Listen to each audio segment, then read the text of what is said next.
کیا ہو گیا بھائی؟ اللہ نے کہا فن کے ہو نکاح کرو، یہ نہیں کہا نہیں کیا نا جہنم میں پھینک دوں گا میں، بشرطے کہ گناہ سے بچے انسان، گناہ کرو گے پھر تو جاؤ گے جہنم۔ لیکن جو بھی اللہ نے نعمتیں دی ہیں ان کو بندوق کی نوک سے نہیں اللہ نے کہا، کیونکہ وہ نعمت پھر نعمت رہتی نہیں ہے، وہ نعمت تھوڑی رہتی ہے پھر وہ۔ لیکن یہاں اللہ کیا کہہ رہے ہیں؟ مجھ سے مانگو میں تمہیں دوں گا۔ ہم خوش ہو گئے، زبردست اللہ کی طرف سے انعام مل گیا، ٹھیک ہے جب سہولت سے ٹائم ملے گا تو مانگ لیں گے، موڈ ہوگا، اور نہیں بھی مانگا تو اللہ نے بس ایک آپشن دیا ہے کہ مانگو گے تو ملے گا۔ لیکن اللہ نے کیا کیا؟ انداز دیکھو، کہا کہ اگر نہیں مانگا تو جہنم میں ذلیل کر کے داخل کر دوں گا۔ سوال پیدا ہوتا ہے اللہ یہ تو گفٹ دے رہا ہے یا ہمیں ڈرا رہا ہے، آزمائش میں ڈال رہا ہے؟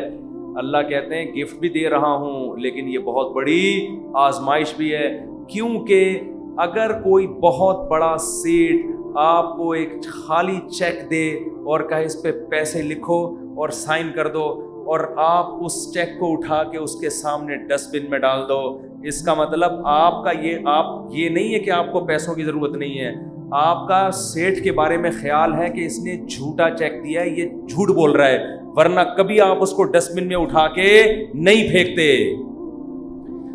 بہت مشکل ہے بات سمجھانا، بہت مشکل۔ آپ غریب ہیں، کھانے کو روٹی نہیں ہے، ایک سیٹھ نے آ کے آپ کو ایک سونے کی ڈلی پکڑا دی، کہا لے موج کر، یہ کروڑوں روپے کی ہے، آپ نے اٹھا کے اس کو آپ نے کہا آپ نے اچھی آفر کی مجھے، بہت اچھا تحفہ ہے، بہت خوشی ہوئی، اب آپ جا سکتے ہیں۔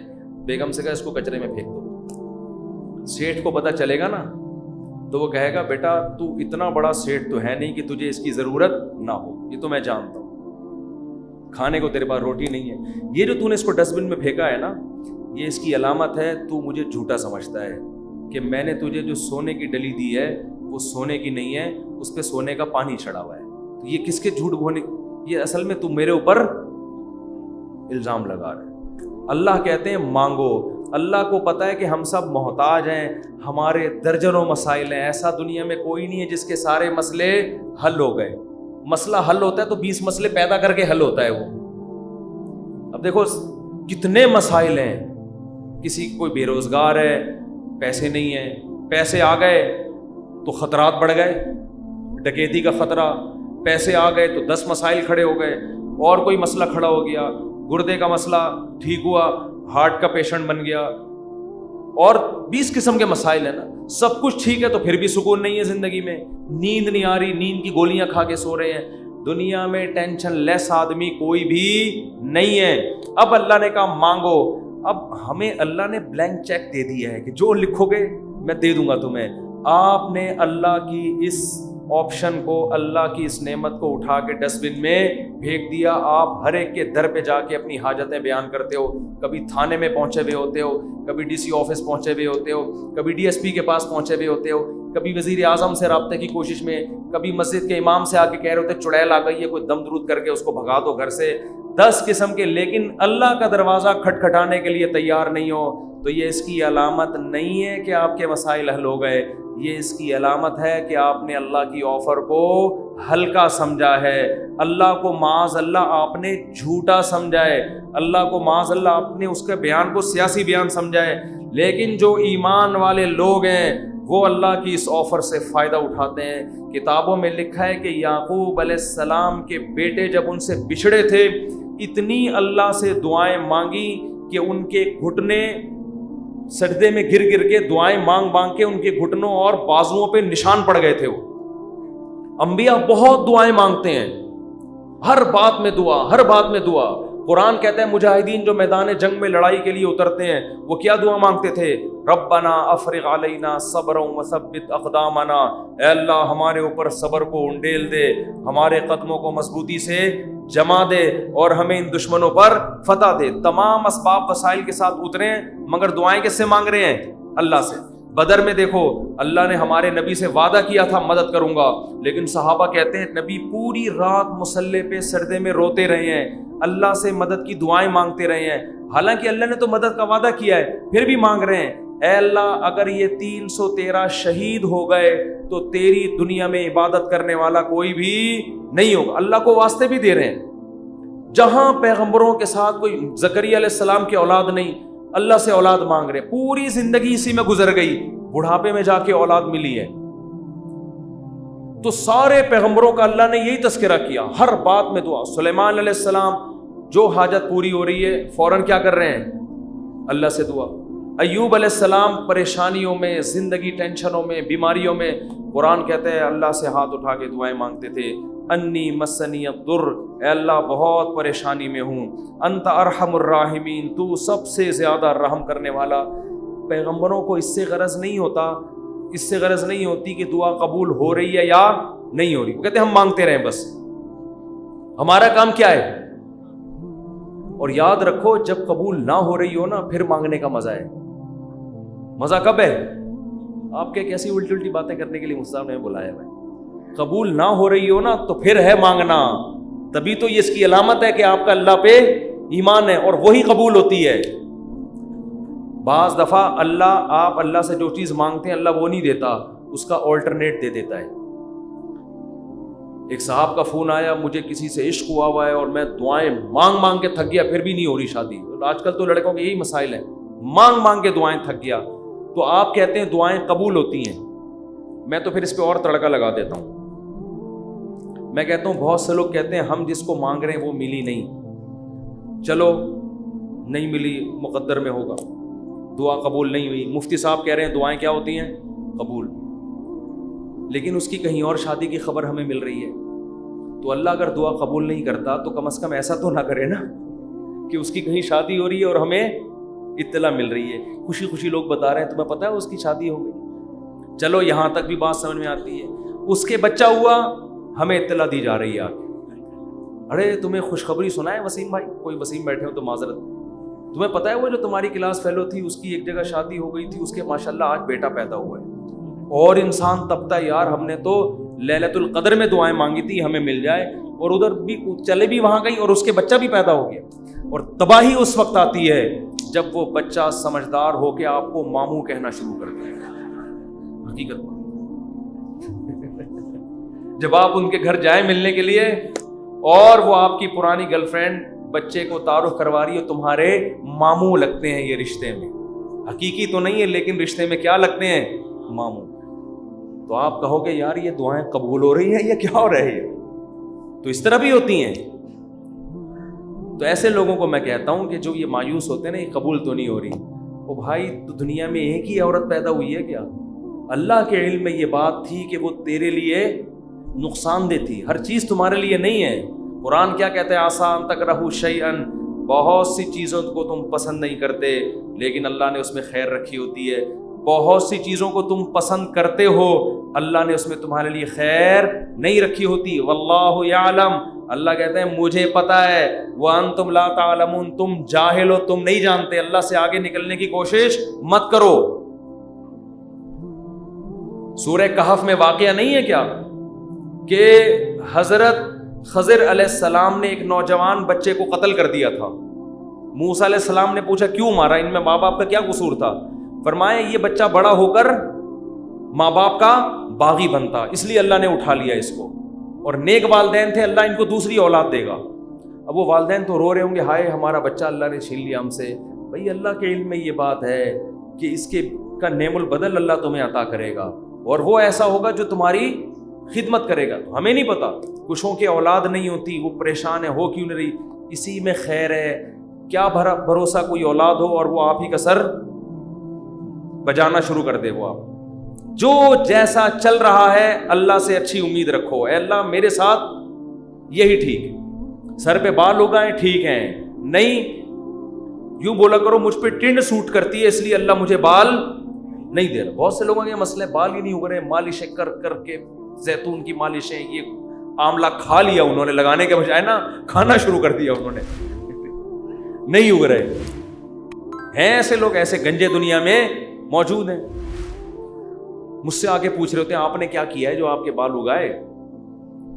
تو بھائی ہر ایک کے نہیں اگیں گے, یہ آزمائش ہے اللہ کی طرف سے. تو اسی میں صبر کرو یار, مر کے کیا ہو جائیں گے, ختم, اسی میں اس پہ روٹیاں پکاؤ. جب ایک بڑا سر ہو نا اور بڑی خوبصورت سی ٹنڈ ہو تو میرا تو دل کرتا ہے اس کو دھوپ میں گرم کر کے اس پہ چپاتیاں مزہ آتا ہے. سر بھی بڑا ہو اور تمیز سے بنا ہو تو ایک دم ایک ایسا فیل سا ہوتا ہے. خیر یہ تو مزہ, اس پہ ایڈریس لکھ لو, کبھی گم نہیں ہو گیا آپ. تو اگر اللہ نے ٹنڈ دی ہے, بہت سے کام اس ٹنڈ سے لیے جا سکتے ہیں. ایڈریس لکھ دو اس پہ, تو اس کا فائدہ یہ ہوگا کہ کبھی بھی گم نہیں ہوگی. خیر یہ تو میں مذاق کر رہا ہوں, لیکن اللہ نے جو آزمائش مقدر کی ہے, کیا کرو بھائی, صبر. خواتین پریشان ہوتی ہیں, بچے مر جاتے ہیں بعض دفعہ بچپن میں. نبی نے کیا فرمایا, جس عورت کا بچپن میں بچہ مر گیا اور اس نے صبر کیا, میں اس کے لیے جنت کی ضمانت لیتا ہوں. بے صبرے لوگ اللہ کو پسند نہیں ہیں. ہم نے اپنے بچپن میں ایسی عورتیں بھی دیکھی ہیں, جوان بیٹا مر گیا, آنسو نکل رہے ہیں ان کے, میں نے خود اپنی آنکھوں سے دیکھا, آنسو نکل رہے ہیں ماں کے, لیکن اللہ سے کہہ رہی ہے, اے اللہ یہ آنسو میرے اختیار میں نہیں ہے اس لیے رو رہی ہوں, کہیں تو مجھے بے صبرے لوگوں میں شامل نہ کر لینا. میں نے ایسی عورتیں دیکھی ہیں بچپن میں, جوان بیٹا مرا ہوا ہے اور ماں رو کے کیا کہہ رہی ہے, اللہ یہ میرے اختیار میں نہیں ہے اس لیے رو رہی ہوں. دیکھو ایسی عورتیں ہوا کرتی تھی. اب تو چیخنا, چلانا, واویلا کرنا, شور شرابہ, گھروں میں چیزیں اٹھا کے پھینکنا, اس کو سمجھتے ہیں بڑا نیک آدمی ہے یہ. تو صبر کرنے والے پسند ہیں. مانگتے رہو, اس چکر میں مت پڑو کہ کون سی قبول ہو رہی ہے کون سی نہیں ہو رہی. ہر چیز اللہ سے مانگے. نبی نے فرمایا جوتے کا تسمہ بھی ٹوٹ جائے تو کس سے مانگو, اللہ سے. اس کا مفہوم پتہ ہے کیا ہے, مطلب یہ کہ لوگوں سے مت مانگو, لوگوں سے مت مانگو. ہر حاجت کس کے سامنے پیش کرنی ہے, اللہ سے. پھر قبول ہو جائے ٹھیک ہے, نہیں ہے تو زیادہ ٹھیک ہے. اور میں نے تو اپنی زندگی میں دیکھا ہے بھائی کہ انسان حقیقت میں اللہ سے گڑ گڑا کے مانگتا ہے نا, دعا قبول ہوتے ہوئے نظر آتی ہے اس کو. دیکھو دعا کی حیثیت کیا ہے کہ آپ نے اللہ کے دفتر میں اپنی فائل جمع کرا دی, تسلی ہو گئی, آپ کا کام اب ہو جائے گا, اب آپ ٹینشن نہ لیں. لوگ کہتے ہیں نا گورنمنٹ کے ادارے میں, بھائی ہم نے فائل جمع کرا دی ہے, اب ہمارے بس میں جو تھا وہ ہو گیا, اب یہ پروسیس سے گزرے گی, جو بھی آپ کا پلاٹ آپ کے نام ہونا ہے, گاڑی آپ کے نام ہونی ہے, گھر پہ آپ کو میسج آ جائے گا. اب تمیز سے بیٹھ جاؤ, بار بار جا کے وہاں پوچھتے نہیں رہو فون کر کے, سر میرا کام ہو گیا, سر میرا کام ہو گیا. بھائی فائل, پیشنٹ آپ ہاسپٹل میں, اچھے ہاسپٹل میں اگر آپ داخل کرا دیتے ہو, آپ کہتے ہو وہ بندہ سیو ہے, اب یہ ڈاکٹروں کے حوالے میں نے کر دیا, اب آپ تسلی سے. تو جب آپ دنیا میں تسلی کر لیتے ہو یار پیشنٹ ڈاکٹروں کے حوالے کر دیا, فائل گورنمنٹ کے دفتر میں جمع کرا دی ہے, تو اللہ کے ہاں دعا مانگ کے بھی مسلمان کو تسلی ہوتی ہے. میں نے اپنا دکھڑا کس کے سامنے رکھ دیا ہے, اللہ کے. اب اس کی مرضی ہے, وہ کرے ٹھیک ہے, نہیں کرے تو بھی ٹھیک. اب میرے لیے جو فیصلہ ہوگا وہ بہتر ہوگا, لیکن اللہ آزماتا ہے. ایک حدیث بیان کر کے بس بیان کو ختم کرتا ہوں. نبی صلی اللہ علیہ وسلم نے ارشاد فرمایا کہ اللہ بندے کی دعا اس وقت تک قبول کرتے رہتے ہیں جب تک وہ دعائیں کر کر کے تھک کے یہ نہیں کہتا کہ میں دعا مانگتا ہوں مگر قبول نہیں ہوتی. عجیب حدیث ہے. دیکھو بندہ یہ کیوں کہہ رہا ہے کہ میں دعا مانگ رہا ہوں قبول نہیں ہو رہی, اس لیے کہ اسے لگ رہا ہے نا کہ جو مانگ رہا ہوں وہ مل نہیں رہا, تبھی تو کہہ رہا ہے. لیکن نبی کہتے ہیں جب تک یہ الفاظ نہیں کہے تھے نا, اس سے پہلے ساری قبول ہو رہی تھی, ساری قبول ہو رہی تھی. جب یہ کہا تو اب اللہ قبول کرنا بند. تو اس سے صاف پتہ چل گیا کہ آپ کو جو لگتا ہے نا کہ قبول نہیں ہو رہی, وہ بھی حقیقت میں ہو رہی ہیں, وہ ہو رہی ہیں قبول. آپ یہ ہم بیوقوف ہیں جو ہم سمجھ رہے کہ نہیں ہو رہی. کس طرح سے ہو رہی ہیں, یہ کس پہ چھوڑ دو, اللہ. تو اپنے گھروں میں دعاؤں کا معمول بنائیں. اگر اس رمضان میں ہم صرف دعا کرنا ہی سیکھ لیں تو میں سمجھتا ہوں کہ یہ رمضان ہمیں بہت کچھ دے کر جا رہا ہے. اور حضرت حکیم الامہ فرمایا کرتے تھے جن کو گناہوں کی عادت نہیں چھوٹ رہی نا, تو وہ بھی اللہ سے دعاؤں میں مانگ لیا کریں کہ اللہ مجھے یہ عادت چھڑوا دے. تعلق ختم نہ کریں اللہ سے, لنک ختم نہ. اللہ کو وہ لوگ پسند نہیں ہیں جو اللہ سے تعلق ختم کر دیں. لنگڑا لولا تعلق ہو, گناہوں کے بعد توبہ والا تعلق رکھو, لیکن رکھو, تعلق ختم نہیں ہونا چاہیے.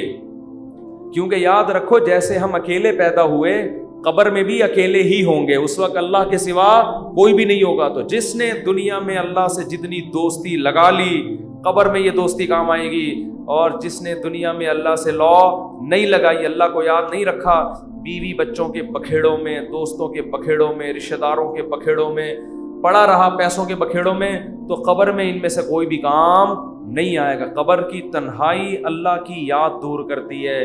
قرآن کی تلاوت, ذکر, اذکار, یہ قبر کی میں روشنی کا ذریعہ بنے گی. اور اگر اللہ سے دل میں وحشت ہے, نہ مانگنے کی عادت ڈالی, یہاں مانگو گے تو وہاں بھی قبول ہوگی. اور نبی صلی اللہ علیہ وسلم نے فرمایا کہ تنگی کی حالت ہو یا خوشی کی حالت ہو, دونوں حالتوں میں اللہ سے مانگنا ہے.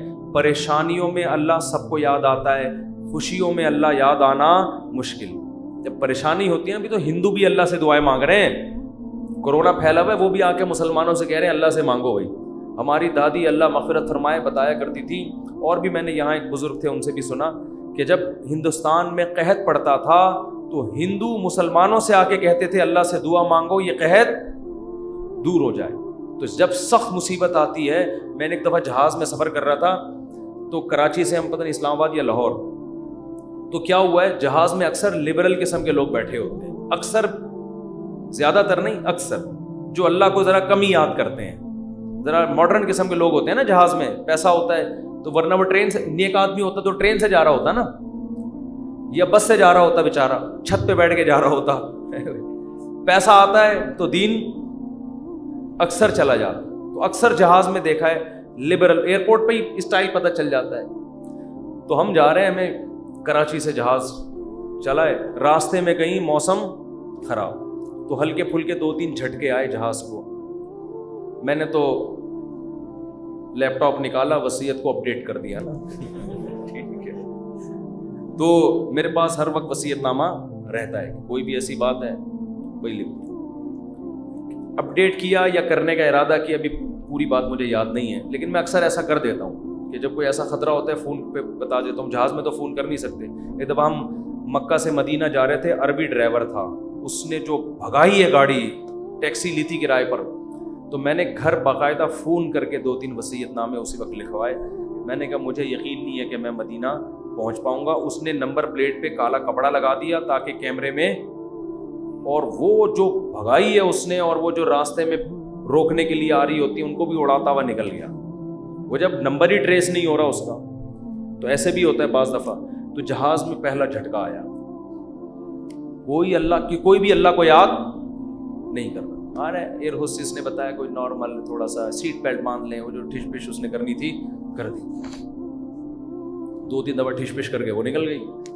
آگے گئے ہیں تھوڑا اور, پھر اور, پھر اور, او بھائی پھر جو جہاز نے ہچکولے کھانا شروع کیے, اب طبیعتیں خراب ہونا, وہ جو اوپر سے چیزیں گرنا شروع ہو گئی نا. مجھے جنید جمشید یاد آیا.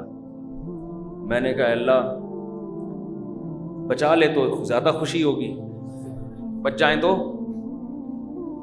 باقی تیرے ہاتھ میں. مانگنی تو اللہ سے عافیت چاہیے نا, اللہ زندگی دے دے, ہم تو محتاج ہیں نا. اللہ کے سامنے فنٹر گیری اچھی نہیں. اللہ تیری مرضی, مارنا ہے مار دے, میں موت سے تھوڑی ڈرتا. یہ بھی بعض لوگ کر رہے ہو, میں موت سے ڈرتا ورتا نہیں ہوں. یہ نہیں اللہ کو پسند ہے. اللہ پیسہ دینا ہے دے, نہیں دینا نہیں دے.